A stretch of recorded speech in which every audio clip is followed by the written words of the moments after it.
Armen, just how different is international reaction this time around compared to what we witnessed to those terrorist attacks during 2015?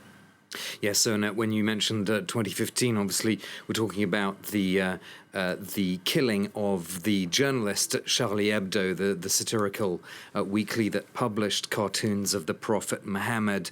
What we saw in response to those killings was rather different scenes to what we're seeing in our screen now, which is, as you mentioned, the boycott of French products. What we're now seeing there is the march in 2015 with world leaders linking arms, marching through central Paris in a very, very visible and forthright support of the French position. Now, obviously, these are different times. This was before COVID. You wouldn't have this sort of march now. France has gone into national lockdown. There's a US election about to happen. So, of course, the circumstances are different. But I think the feel of the international support for France today is slightly different, slightly more muted. We've had, of course, verbal expressions of support for France from its Western allies, but not the kind of show of unity that you can see in our screens back from 2015. Now, there's been much commentary abroad about how France deals with its migrant communities as a result of not only this attack, but also the beheading of Samuel Paty.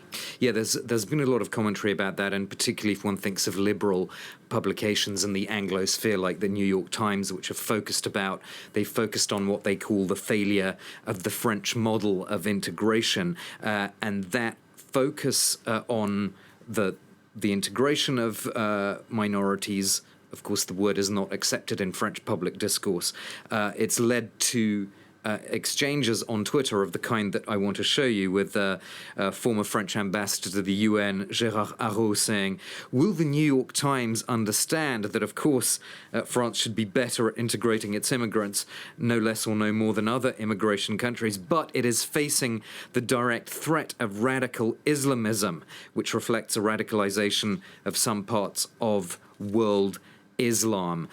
So essentially what you've had is French officials, I think he sort of sets the tone there, saying, in the Anglo-Saxon sphere, people don't really understand this. They want to focus on social issues, integration of Muslims, while that tends to kind of forget the threat from radical Islam. So that's kind of the French response. And of course, what's behind this, Annette, is these two different models or arrangements: multiculturalism in Anglo-Saxon countries, where the notion of an ethnic minority is recognized and it's part of the public discourse. In France, as I said, there isn't that notion of an ethnic minority. It's not openly said, and that makes it difficult to talk about race relations in France. There are substitute terms that are used, like social or economic inequality, but of course it doesn't quite correspond to the race relations debate in places like the US.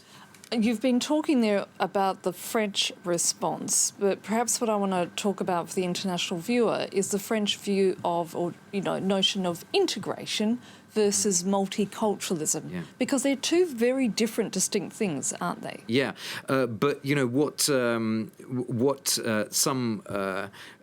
Twitter users have been saying in France is, because I think they felt a little bit defensive about all this and reactions in the Anglo-Saxon world, is pointing to research about how Muslims in France actually feel about living in France. And I want to show you a couple of graphics from Pew Research. This does date back quite a few years, admittedly, so the figures may have changed a bit. But in terms of, do you feel that Europeans are hostile to Muslims? This was a question put to Muslims in these different countries. 51% of Muslims surveyed in Germany said yes, they are.